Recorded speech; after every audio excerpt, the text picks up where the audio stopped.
Selamat pagi dan salam sejahtera. Nama saya Jevin Juplin dan hari ini saya akan membentangkan tentang isu konflik persempadanan dan tuntutan bertindih. Apa itu konflik persempadanan dan tuntutan bertindih? Mari kita sama-sama lihat. Konflik persempadanan merujuk kepada satu pertikaian ataupun perselisihan yang berkaitan dengan sepadan wilayah ataupun kawasan-kawasan yang tertentu. Hal ini sering melibatkan dua atau lebih kawasan yang berbeza seperti negara ataupun negeri yang masing-masing mendakwa hak ke atas sempadan tersebut. Sebagai contoh, isu persempadanan laut maritim, yaitu isu persempadanan maritim Malaysia dan negara-negara jiran seperti Indonesia dan Singapura yang menimbulkan satu ketegangan kepada kedua-dua pihak negara. Salah satunya adalah isu konflik maritim di Selat Melaka dan Laut Cina Selatan yang menjadi satu isu yang sangat ketat. Seperti yang saya sudah katakan tadi, yaitu isu Laut Cina Selatan, yaitu apabila Malaysia terlibat dalam satu pertikaian wilayah dengan negara-negara yang lain, seperti China, Vietnam, dan Filipina, mengenai satu tuntutan hak atas beberapa pulau dan kawasan perairan di Laut Cina Selatan yang kaya dengan sumber alam seperti minyak dan gas. Malaysia juga mendakwa kedaulatan ke atas beberapa pulau seperti Pulau Ligitan dan Pulau Sipadan yang juga dituntut oleh negara jiran yaitu Indonesia. Seterusnya pula adalah tuntutan bertindih. Tuntutan bertindih merujuk kepada satu situasi di mana ada dua pihak atau lebih seperti negara ataupun negeri atau pihak-pihak yang lain yang mengemukakan hak ataupun tuntutan ke atas kawasan atau wilayah yang sama yang menyebabkan konflik dan pertikaian mengenai siapa yang berhak mentakbir ataupun menguasai kawasan tersebut. Tuntutan ini sering kali berlaku apabila sempadan antara dua pihak tidak jelas dan tidak dipersetujui yang mengakibatkan kedua-dua pihak mendakwa hak atau kedaulatan ke atas kawasan yang sama. Sebagai contoh, tuntutan bertindih sempadan tanah. Tuntutan bertindih boleh juga berlaku di sempadan daratan antara negeri-negeri di Malaysia. Ini boleh melibatkan kawasan tanah yang tidak dipetakan dengan jelas, menyebabkan kedua-dua pihak mendakwa hak mereka ke atas kawasan tersebut. Antara contoh-contoh yang lain pula adalah tuntutan bertindih berkenaan sumber alam. Hal ini boleh berlaku apabila dua pihak atau lebih mempersoalkan hak mereka terhadap sumber alam yang terdapat di kawasan tertentu seperti minyak, gas, atau hutan yang berada di kawasan yang dipertikaikan. Seterusnya kita akan masuk dalam implikasi konflik persempadanan dan tuntutan bertindih. Apakah sektor-sektor yang akan terkesan dengan isu-isu konflik persempadanan dan tuntutan bertindih ini? Antaranya ialah ekonomi, politik, dan sosial budaya di Malaysia. Yang pertama, mari kita masuk dalam bahagian ekonomi. Konflik yang pertama dalam sektor ekonomi ialah gangguan perdagangan dan pelaburan. Konflik persempadanan dan tuntutan bertindih boleh menyebabkan ketidakstabilan ekonomi yang akan menjejaskan perniagaan serta pelaburan. Pelabur, baik dalam ataupun luar negeri, mungkin akan mengelakkan diri daripada melabur di kawasan yang dianggap beresiko yang tinggi. Ini akan mengurangkan aliran pelaburan sekaligus memberi kesan negatif kepada ekonomi negara dan kawasan-kawasan yang terlibat. Sebagai contoh, jika kita mempunyai ketegangan mengenai sempadan maritim seperti di Laut Cina Selatan, pelaburan dalam sektor sumber alam seperti minyak dan gas mungkin akan terjejas. Syarikat-syarikat mungkin akan menaruh atau menarik balik pelaburan mereka kerana ketidakpastian hak penguasaan ke atas kawasan tersebut. Seterusnya adalah pengaruh terhadap sumber alam dan ekonomi maritim.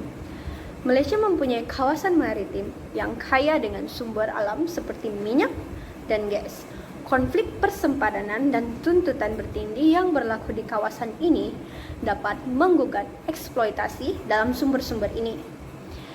Apabila hak penguasaan yang tidak jelas, aktiviti penerokaan dan pengeluaran sumber alam boleh terganggu. Sebagai contoh, dalam isu Laut Cina Selatan yang melibatkan Malaysia dan negara jiran yang lain yang dapat menjejaskan projek penerokaan gas dan minyak. Ketidakpastian ini mengenai kawasan yang sah boleh menyebabkan penangguhan projek dalam sektor ini dan akan mengurangkan hasil ekonomi negara daripada sektor ini. Terusnya adalah kos pertahanan dan keamanan. Sekiranya konflik ini berterusan, Malaysia berkemungkinan perlu meningkatkan kehadiran tentera dan agensi-agensi keselamatan yang lain di kawasan yang telah dipertikaikan.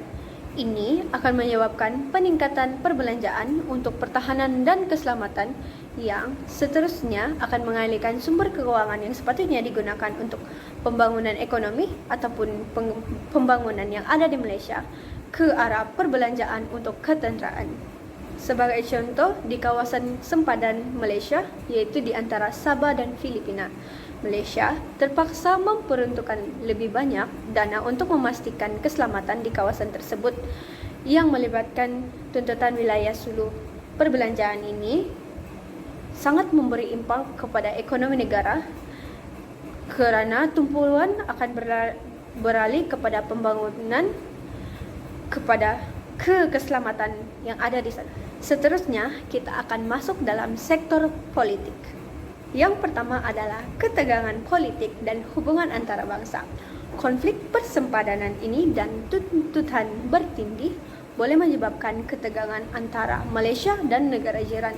Ketegangan ini dapat merosakkan hubungan diplomatik antara negara dan seterusnya menyukarkan kerjasama dalam pelbagai aspek seperti perdagangan, keselamatan, dan pembangunan serantau.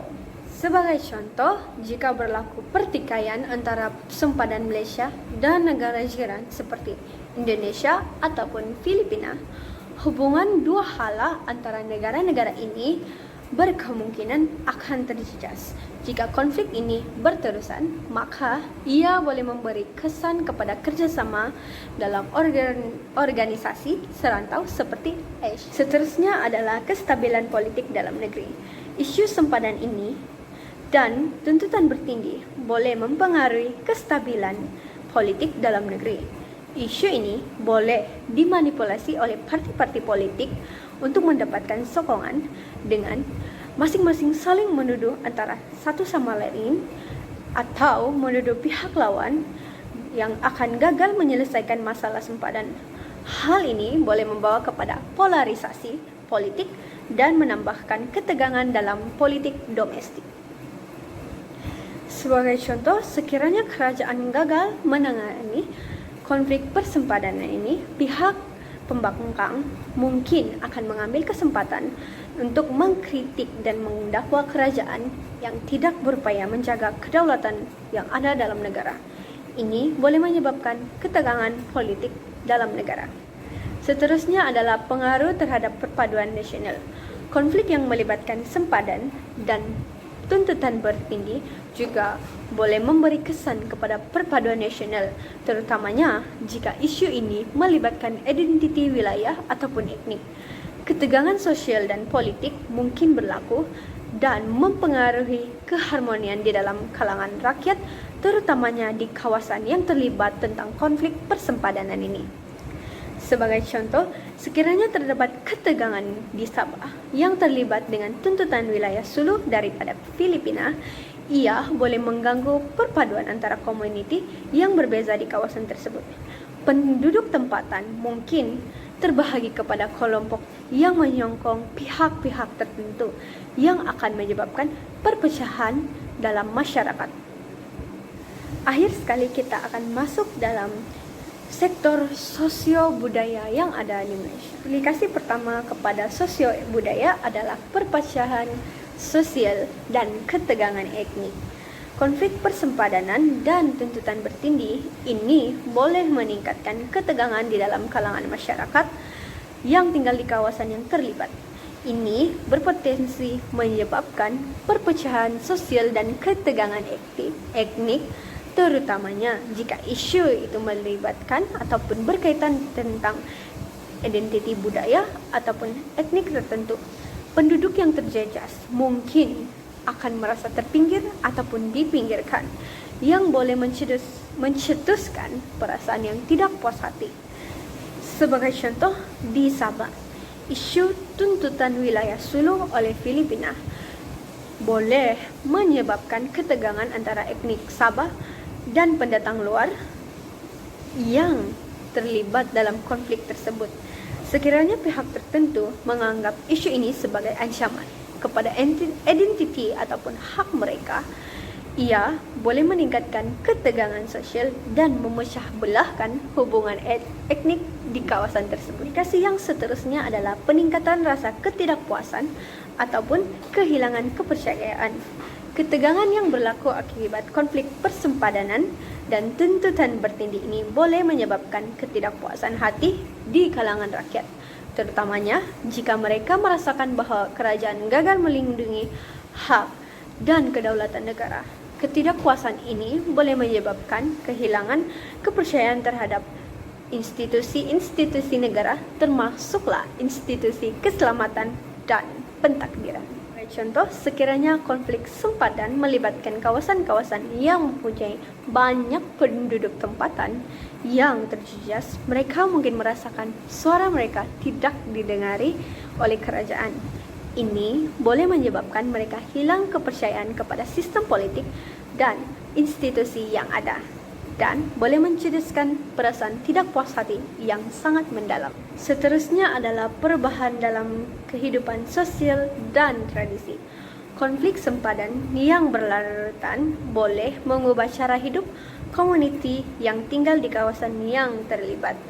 Jika kawasan tersebut mengalami ketegangan atau ketidakstabilan, kehidupan sosial penduduk mungkin akan terjejas, dan tradisi ataupun budaya yang ada mungkin akan terpinggir.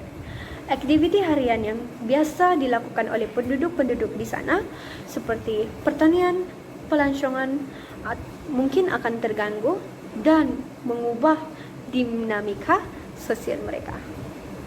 Sebagai contoh, di kawasan yang terlibat dalam konflik sempadan di daerah tertentu, di Sabah ataupun Sarawak, penduduk yang sebelum ini bergantung kepada pertanian ataupun perlancongan mungkin terpaksa berpindah atau berhenti menjalankan aktiviti tersebut, menyebabkan perubahan dengan cara mereka hidup dan kehilangan peluang untuk memelihara tradisi mereka. Sekian saja pembentangan saya pada hari ini. Sekian dan terima kasih.